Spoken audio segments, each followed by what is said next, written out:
셜록 홈즈 탐정소설 시리즈로 유명한 영국인 의사 코난 도일이 배를 타고 여행을 할 때였었습니다. 선실 바깥에서 어떤 선원이 일을 하는데, 그런데 입에 담지 못할 온갖 상스러운 소리를 해대며 욕을 해대며 그러며 일을 하는 것이었습니다. 너무 상스러워서 도대체 누군가 어떤 사람인가 창밖을 내다보았습니다. 어떤 선원이 우통을 다 벗고 일을 하고 있는데, 그런데 가만히 보니까 온몸에 문신을 했습니다. 그 문신 내용이 예수님이 가시관을 쓰고 있는 모습, 또 여러 십자가 문양들, 심지어 성경의 구절들을 몸에 문신으로 새기고 있었습니다. 훗날 이 코난 도일은 이 사건을 회상을 하면서 우리 그리스도인들을 이렇게 비꼬았습니다. 오늘날 그리스도인은 온몸에 문신을 새긴 남자처럼 겨우 살갗 깊이 정도밖에 안 되는 신앙을 가지고 있다. 사실 어쩌면 그의 말이 옳다라고 느껴질 때도 꽤 여럿 있습니다.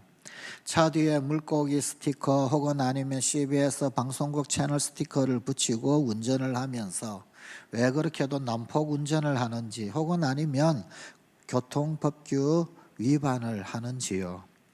십자가를 목에 건 사람들, 그들의 말투나 혹은 아니면 행실이 왜 그리 곱지 못합니까? 기도 잘하고 성경 공부 열심히 하고 한다 하는 사람들, 그들 가정에 왜 행복하지가 않을까요? 오늘날 성도들의 삶이 왜 같은 성도가 보기에도 신실해 보이지가 않을까요? 도대체 예수 잘 믿는다라고 하는 것은 무슨 뜻일까요? 오늘날 성도들의 모습을 보며 두 가지 거짓 경건을 발견을 합니다. 그 첫째는 무늬만 경건한 것입니다. 거짓 경건은 무늬만 경건한 것입니다. 겉으로 보기에는 경건한 것 같은데, 그런데 실상은 전혀 그렇지 못한 삶을 비꼬는 말입니다. 겉모습만 경건한 것입니다. 항상 성경책을 들고 다닙니다. 가끔 기도에도 참석하고 말끝마다 아주 신앙적이고 또한 믿음 좋은 말을 골라서 합니다. 남들은 경험하지 못한 아주 신비한 영적 체험 같은 것, 이런 것들도 참 많이 이야기합니다. 하지만 결정적인 순간에는 믿음 없는 사람들과 똑같은 말을 하고 똑같은 선택을 하며 똑같이 결정합니다. 그리고 똑같이 낙심합니다. 세상 사람들을 비난하면서 그러면서 자기 자신도 세상 사람들과 똑같이 사는 것입니다. 믿음은 혼자 있는 것처럼 자랑하던 사람이 막상 아들 장가 보낼 때에는 혼수 문제 때문에 싸움을 합니다. 아주 황당한 일은 벌써 한 10수년 된 것 같습니다. 언젠가 연예인 인고 부부라고 소문난 부부, 그래서 TV에도 나오고 여러 매스컴에도 나오고 그렇게 인고 부부라고 자랑하던 사람, 심지어 나중에는 목사 안수까지 받았던 사람이 세상 떠들썩하게 법정에서 싸움하고 또 그 악랄한 여러 모습들이 CCTV에 찍혀서 노출이 되고 그러면서 부부싸움을 하고 이혼을 했습니다. 서모 씨, 바로 무늬만 경건한 전형적인 예입니다. 무늬만 경건한 신앙은 실제 삶에 아무런 영향력을 미치지 못하는 신앙을 말합니다. 신앙 따로, 삶 따로인 것입니다. 둘째, 거짓 경건은 감상적인 경건에 지나지 않는 것입니다. 은혜로 말씀을 들으면 눈물을 흘립니다. 십자가를 바라보면 가슴이 찡합니다. 주의 성전에 오게 되면 뭔가 감흥과 감동을 느끼기도 합니다. 그래서 감동받을 때는 11조도 하고 또 감사헌금도 기분 좋게 냅니다. 심지어 은혜가 충만한 것처럼 느껴질 때는 몸에 십자가도 새기고 가시 면류관도 그려놓습니다. 하지만 실제 삶 속에서 십자가의 사랑을 전혀 실천하지를 못합니다. 기도하던 입술로 누군가를 비방을 하고 찬송을 부르던 그 입으로 남을 저주하고 심판을 합니다. 성령 충만은 혼자 받은 듯이 그렇게 살면서도 혼자 받은 듯 하면서도 그러나 실제 삶 가운데 하나도 바뀌지가 않습니다. 그저 종교적인 감상에 지나지 않습니다. 코난 도일이 지적한 것처럼 겨우 살갗 깊이, 그 살갗 깊이 정도밖에 안 되는 신앙, 감상적인 신앙일 뿐입니다. 그렇다면 참된 경건이란 어떤 것입니까? 오늘 우리에게 주신 또 다른 본문 말씀인 야고보서 1장 26절 27절의 말씀은 참된 경건에 대하여서 이렇게 우리에게 일러주고 있습니다. 누구든지 스스로 경건하다 생각하며 자기 혀를 재갈 물리지 아니하고 자기 마음을 속이면 이 사람의 경건은 헛것이라. 하나님 아버지 앞에서 정결하고 더러움이 없는 경건은 곧 고아와 과부를 그 환난 중에 돌보고 또 자기를 지켜 새 속에 물들지 아니하는 그것이니라. 첫째, 참된 경건은 말을 조심하는 것입니다. 조신한 말, 혀를 재갈 물리는 삶, 입조심, 이것이 참된 경건의 특징입니다. 누구든지 스스로 경건하다 생각하며 자기 혀를 재갈 물리지 아니하고 자기 마음을 속이면 이 사람의 경건은 헛것이라. 아무리 스스로 경건하다라고 생각한다 할지라도 말을 함부로 하는 사람은 결코 경건할 수가 없습니다. 의사가 병을 진단할 때 혀를 보고 진단하는 방법이 있죠. 이 혀에는 우리 몸의 여러 병증, 증세들이 다 나타난다고 합니다. 그래서 혀를 보면 어느 부분이 좋고 좋지 않고라고 하는 것 어느 정도 가늠이 된다고 합니다. 병증이 혀에 다 나타난답니다. 그런데 우리 육체적인 병증만 이 혀에 나타나는 것은 아닙니다. 우리의 마음의 병증, 우리의 영적 병증, 또한 우리의 인격, 그 모든 것들, 또한 생각, 삶의 병증까지도 이 혀에 잘 나타납니다. 그래서 혀는 신앙의 척도입니다. 혀는 참된 경건의 거울입니다. 큰 사람은 사상 이야기를 하고 보통 사람은 시사 이야기를 하고 작은 사람은 남의 이야기를 한다. 이런 말이 있습니다. 성관가족 여러분, 나는 어떤 사람일까요? 나는 남의 이야기를 즐거워하고 흥겨워하는 사람입니까? 시사 이야기를 하는 사람입니까? 아니면 사상 이야기를 하는 사람입니까? 하나님께서 우리에게 보여주신 거룩한 경륜, 하나님께서 이렇게 살라라고 우리에게 보여주신 주의 거룩한 뜻과 의의를 생각하고 말하는 사람입니까? 우리는 매일 많은 말을 합니다. 그런데 그 말로서 사람을 위로하기도 하고 격려하기도 하고 세우고 사람을 살릴 수도 있습니다. 그런데 또 다른 한편 그 말로서 사람을 죽이고 영혼을 죽이고 넘어뜨리며 또한 상하게 할 수도 있습니다. 말로서 사람을 치유하기도 하지만 또 혀로서 사람을 그야말로 죽입니다. 영혼과 인격을 죽일 수도 있습니다. 그러므로 우리가 하는 말의 내용을 늘 조심해서 살펴야만 합니다. 진실한 말, 꼭 필요한 말, 유익한 말만 해야 합니다. 말을 조심하지 않는 사람은 결코 경건한 사람이 아닙니다. 혀의 재갈을 물릴 줄 아는 사람만이 경건한 사람입니다. 언제나 입 조심하십시다. 둘째, 참된 경건은 연약한 이들을 돌보는 것입니다. 하나님 아버지 앞에서 정결하고 더러움이 없는 경건은 곧 고아와 과부를 그 환난 중에 돌보고, 하나님 보시기에 온전한 경건은 어려움에 처한 고아를 돌보고 과부를 돌보는 것입니다.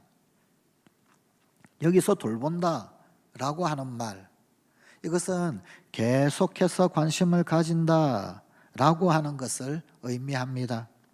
누군가 아플 때 같이 아픔을 느끼고 누군가 어려움을 당할 때 같이 고난에 동참하는 것, 그것이 참된 경건입니다. 측은지심은 인지단야라 라고 하는 말이 있습니다. 맹자가 했던 말입니다. 측은지심, 불쌍히 여기는 마음은 인지단야라, 인의 단초가 된다.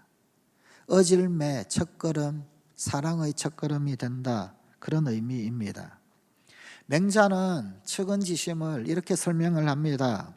어린아이가 물가에서 위험하게 놀고 있습니다. 그러면 그 아이가 내 아이든 남의 아이든 간에 아이고 이놈아 위험한 데서 놀면 안 되지. 그리고는 그 아이를 위험에서 끄집어내는 것, 그것이 측은지심이라는 것입니다. 관심을 가지고 불쌍히 여겨주고 안전하게 이끌고 인도하는 것, 그런 마음이 사람의 마음, 곧 인의 마음, 어질미요 사랑의 마음이더라 라는 것입니다. 성경에서는 이런 것을 경건이라고 합니다. 그래서 율법으로 추수 때 곡식을 거둘 때 다 거두지를 않습니다. 밭의 내 모퉁이에 있는 곡식은 다 베지 말고 그대로 남겨두어야 합니다. 밭에 떨어져 있는 곡식 나달 일일이 전부 다 거두지 아니하고 다 남겨두어야 합니다. 고아를 위한 배려요, 과부를 위한 배려요, 나그네를 위한 배려입니다. 그것은 물론 내가 수고하고 땀 흘리고 애써서 거둔 결실이지만 그럼에도 불구하고 내 것이 아니라는 것입니다. 내가 수고하고 애썼지만 고아의 것이요 과부의 것이요 나그네의 것이라는 것입니다. 그것이 율법입니다.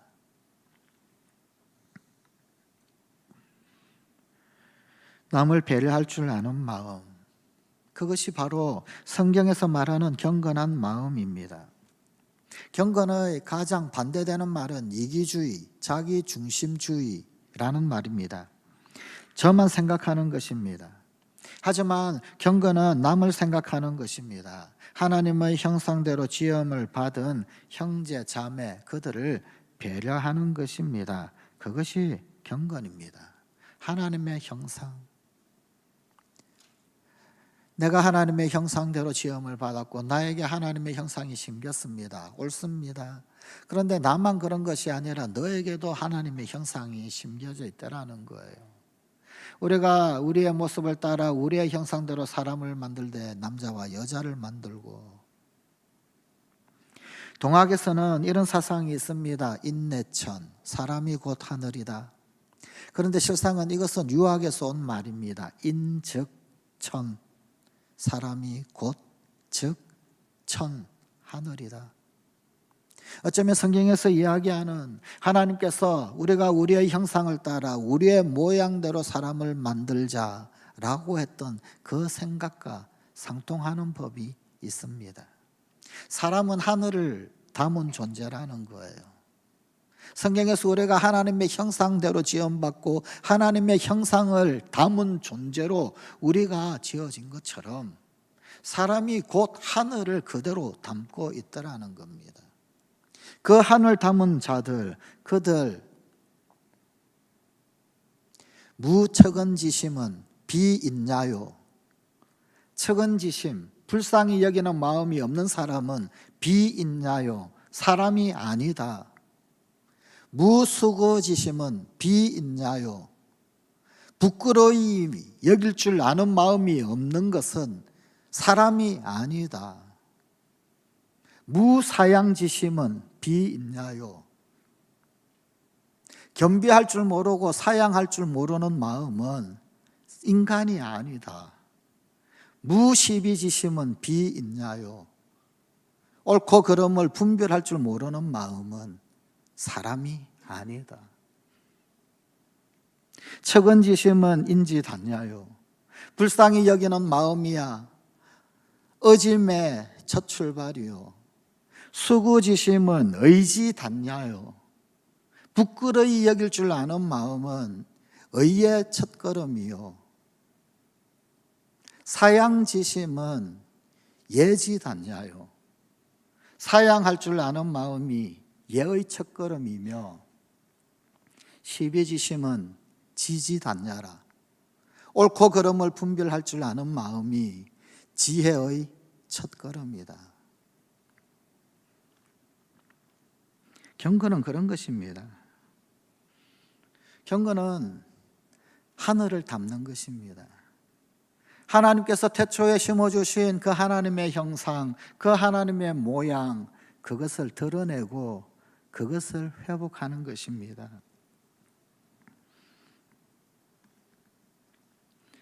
내 배 부르니 종놈 밥 짓지 말라 하는 못된 주인, 그런 주인 있습니다만, 내 배 부를 때 배고픈 이를 생각하고 내 등 따실 때 추운 사람 생각하라 하는 어진 이들도 많이 있었습니다. 이것이 사실 성경이 가르치는 경건의 모습이기도 합니다. 셋째, 참된 경건은 자신을 지켜 성결한 삶을 사는 것입니다. 세상에 살지만 세상 사람들처럼 살지 않는 것, 이 땅에 발을 붙이고 살아가지만 그러나 하늘 백성답게 하늘을 살아가는 것, 바로 그것이 경건입니다. 그런 의미에서 경건은 어쩌면 우리 조선시대의 선비정신과 있다 있습니다. 잘못된 선비정신 말고요. 원래 수구지심은 의지단야라 라고 그러면서 자기 자신을 살피고 닦았던 그 선비정신 말입니다. 양반정신하고도 맞닿아 있습니다. 왜곡되고 삐뚤어지고 잘못된 그런 양반정신이 아니라 제대로 된, 혹은 서구 사회에 있어서는 어쩌면 기사도와도 맞닿아 있습니다. 그런 말 많이 하지요. 부끄러운 줄 알아야지. 요즘은 이런 말을 남을 비난하고 혹은 아니면 다른 사람을 비난하기 위해 종종 쓰는 말인 듯합니다. 그런데 사실은 원래 우리 선조들은 정말 부끄러운 줄 알아야지 라고 하면서 부끄러움을 멀리하기 위해 이 말을 썼습니다. 자기 자신을 살피면서 수구지심을 깨달아 가면서 부끄러운 줄 아는 마음, 그것은 자기 자신을 수양하고 자기 자신을 닦으면서 그러면서 하는 말이었습니다. 언제부터인가 이 부끄러움을 안다라고 하는 것, 자기 자신은 홀랑 빼어버려 놓고 다른 사람을 잣대질할 때만 부끄러운 줄 알아야지, 부끄러운 줄 알아야지. 그런데 제발 그렇게라도 부끄러운 줄 알면 얼마나 좋을까요? 왕이 왕도를 지켜 살려고 노력하는 것, 왕의 길이 있지요. 그것처럼 어떤 상황 속에서도 자기 자신의 그 신분에 걸맞게 살아가려고 애쓰는 것, 그것이 경건입니다. 자신을 지켜 성결한 삶을 살아가는 것. 나라가 망했어도 왕은 왕입니다. 평범한 국가의 왕이라 한다 할지라도 왕의 품격을 지키고 왕의 자존심을 지켜나가는 것, 그것이 경건입니다. 그래서 그 왕의 자존심을 지켜 함부로 몸을 굴리지 않는 것, 그것이 경건입니다. 을사늑약 때 참 이 나라가 많이 어렵고 힘들었습니다. 왕후가 시중 잡배들에게 난도질 당하면서 도륙당하는 안타까운 일도 있었지요. 그런데 그 상황에서 그분의 사상이 옳고 그르고 맞고 그거는 차지하고 그가 보여주었던 품격이 있었습니다. 내가 조선의 국모다. 그 품격을 지키는 것, 그것이 경건의 정신과 있다 있는 것입니다. 우리는 하나님 나라의 백성입니다. 온 우주의 왕이자 창조주이신 하나님의 그 거룩한 자녀, 곧 하늘나라의 왕족입니다. 하나님 나라의 왕자요 공주입니다. 그래서 우리는 이 땅에 살면서도 결코 하늘나라 왕족으로서의 그 자세와 품위를 잃어버리면 안 됩니다. 돈 몇 푼에 양심을 팔았어도, 찰나의 인기와 권력에 우리의 이름을 넘겨주어서도 안 됩니다. 혹 별로 잘생기지 못한 얼굴일 수도 있습니다.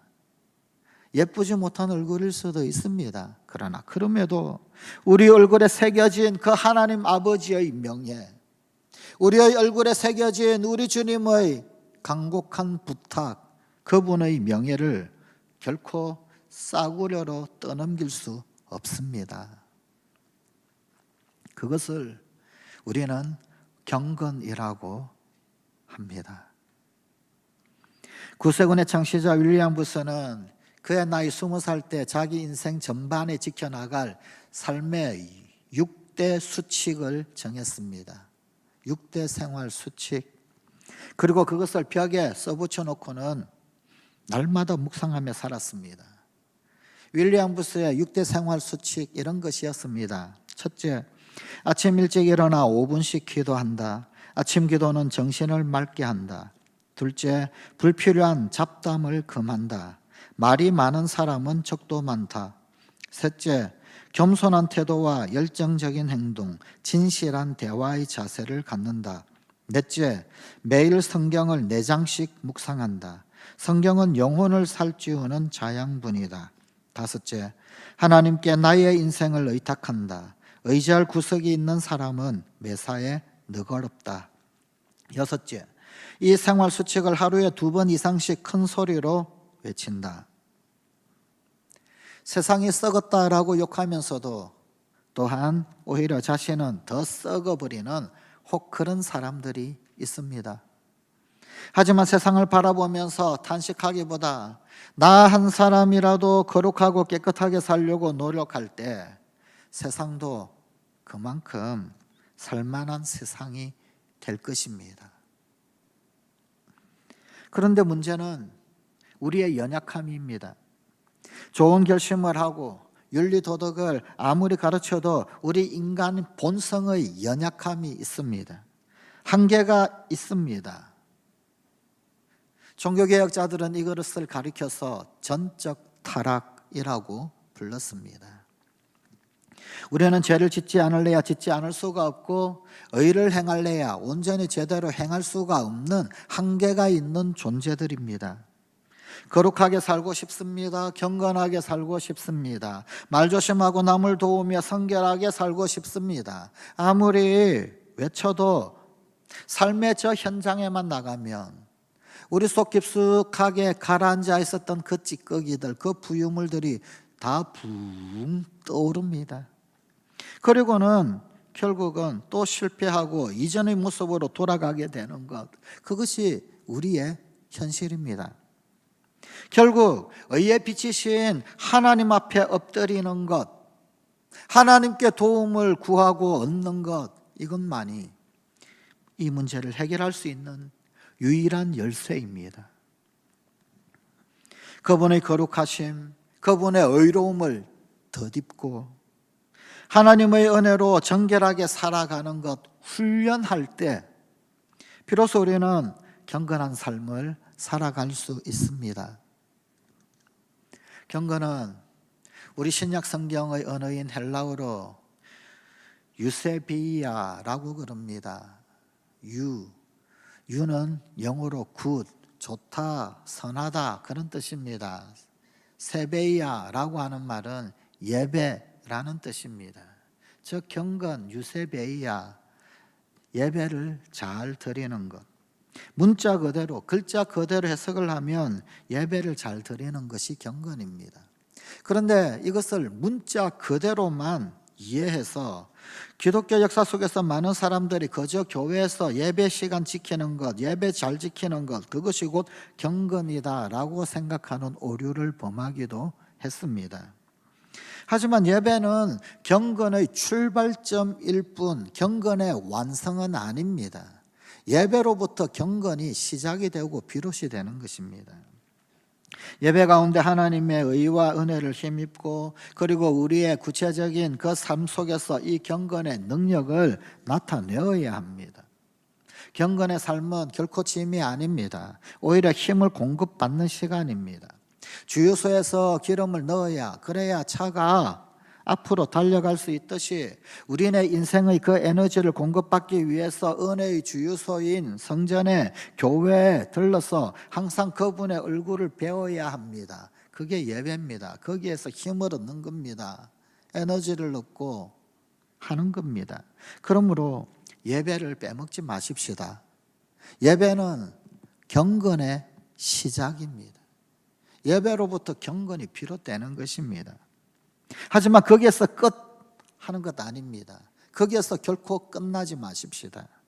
이제 세상으로 나아가서 하나님께서 사랑하라 하신 이들을 사랑하고 섬기십시오. 할 수만 있다면 수고하고 애써 번 그 모든 것 나누어 주십시오. 할 수만 있다면 시간을 쪼개어 그 누군가의 행복을 위하여서 섬기고 봉사하십시오. 헌신하십시오. 할 수만 있다면 하나님이 우리에게 주신 그 모든 축복을 나누어 세상을 복되게 만드십시오. 가난하고 외로운 이를 외면하지 말고 하나님께서 주신 그 축복의 선물들을 오직 자신만을 위해서 다 쓰지 마십시다. 돈이 전부가 아니라고 하는 것을, 권력도 젊음도 지나가는 것을, 그것도 순식간에 지나간다, 우리가 생각하는 것보다 훨씬 더 빨리 지나간다, 사라져버린다라고 하는 것 잊지 마십시다. 우리의 인생은 결코 우리의 것이 아닙니다. 내 것이 아닙니다. 하나님께로부터 거저받은 것이다라는 사실을 잊지 마십시다. 그리고 내 인생의 주인이신, 우리 인생의 주인이신 그 하나님께서 언젠가 우리에게 다가오셔서 이제 가자, 이제 가자라고 부르실 그때, 바로 그날을 기대하며 그분 앞에, 그리고 우리의 사랑하는 이들 앞에, 그리고 이 역사 앞에, 민족 앞에 부끄럽지 않게 살기 위해 노력하십시다. 자신보다 남을 배려하고 우리의 삶이 결코 영원하지 않다라는 사실을 항상 기억하면서 주께서 허락하신 그 시간 동안 최선을 다해 섬기며 사십시오. 그것이 바로 참된 경건입니다. 하나님은 그런 경건한 삶을 살아가는 사람들과 언제나 늘 함께 하실 것입니다. 하나님의 임재 연습이라고 하는 위대한 책을 쓴 평신도 수도사 로렌스 형제는 이런 글을 남겼습니다. 하나님은 우리에게 무거운 짐을 지우시지 않습니다. 때때로 하나님을 생각하고 경배하며 그분의 은혜를 간구하며 당신의 슬픔을 그분께 내려놓고 슬픔 가운데서도 이미 주신 은총을 생각하고 감사한다면 하나님을 따르는 것이 결코 힘든 일이 아님을 알게 될 것입니다. 하나님은 되도록 자주 당신이 하나님과 함께 있기를 원하십니다. 당신의 슬픔을 위로하기를 원하십니다. 당신이 식사할 때든지 친구들과 함께 있을 때라도 마음을 하나님께 향하게 하십시오. 잠깐 하나님을 기억하는 것만으로도 하나님께서 받으시기에 충분히 아름다운 것입니다. 크게 외칠 필요가 없습니다. 왜냐하면 하나님은 우리 생각보다 더 가까이 우리와 함께 계시기 때문입니다. 기도하십시다. 하나님, 믿음의 덕을, 덕의 지식을, 지식의 절제를, 절제의 인내를, 인내의 경건을 더하여 참으로 깊어져만 가는 우리네 인생, 성숙해져가는 신앙 되는 우리 사랑하는 성관가족들이 다 되게 하여 주시옵소서. 혀의 재갈을 물리며 입 조심 말 조심하고 살리는 말 하기를 소원합니다. 우리의 이웃들, 연약한 이들 외면하지 아니하며 그들을 돕는 축복의 통로 되기를 원합니다. 이 험난한 세속 속에서 물들지 아니하고 자신을 지켜 성결을 우리 하나님 앞에 올려드리는 우리 성관가족 되게 하시고, 그러므로 경건의 열매로 주님이 땅 가운데 다시 오실 때 주님 앞에, 우리의 사랑하는 이들 앞에, 역사와 민족 앞에 부끄럽지 않은 우리 성관 가족들이 되게 하여 주시옵소서. 예수님 이름으로 기도드리옵나이다. 아멘.